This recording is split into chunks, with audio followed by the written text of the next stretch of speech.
There's been a lot of back and forth over the years about the long-standing juvenile curfew in Dallas. Supporters say it cuts down on crime, but critics say it unfairly targets young minorities. On Friday, the curfew ordinance will expire, and that's going to leave the City Council to decide what's next.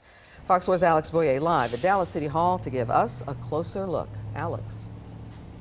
Hey, Clarice. Well, both Councilman Philip Kingston and Omar Narvaez both believe that the current juvenile curfew unfairly targets minorities. But I can tell you that many members of the Public Safety Committee seem to support keeping a curfew in place, but with some major changes. Now, 2 public hearings will help determine what those changes would be. We just wanted to make sure that we are approaching this a little bit differently.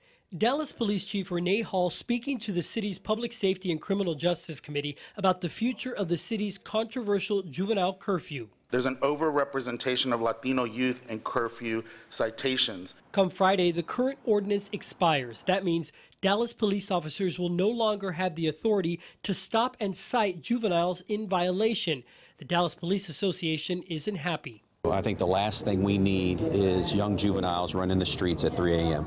The juvenile curfew was put in place in 1991 when teen crime was on the rise in Dallas. It restricts minors from being out and about without an adult between 11 p.m. and 6 a.m. during the week and midnight to 6 a.m. on weekends. Longtime community activist Edna Pemberton helped put it together. She supports having a new and improved ordinance. We don't want to lose another young person. That's our goal. We refuse to lose another young person. Under the soon-to-expire curfew, police officers can charge juveniles with a Class C misdemeanor, which includes a fine. If council votes on a new curfew after input from the community, DPD wants to decriminalize violators, offering them written warnings instead and access to community services.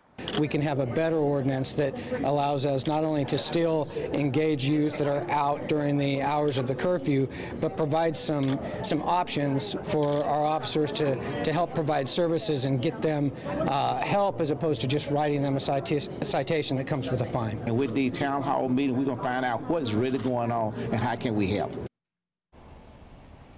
And Councilman Atkins there is referring to those 2 public hearings that are expected to take place before the board throughout the month of February. That's where people can give their input as to what they would like to see that curfew look like. In the meantime, DPD says there will be about a 30-day window where no curfew will be in place. But then again, Clarice, ultimately it will be up to City Council, who could determine that they want to do away with that curfew completely.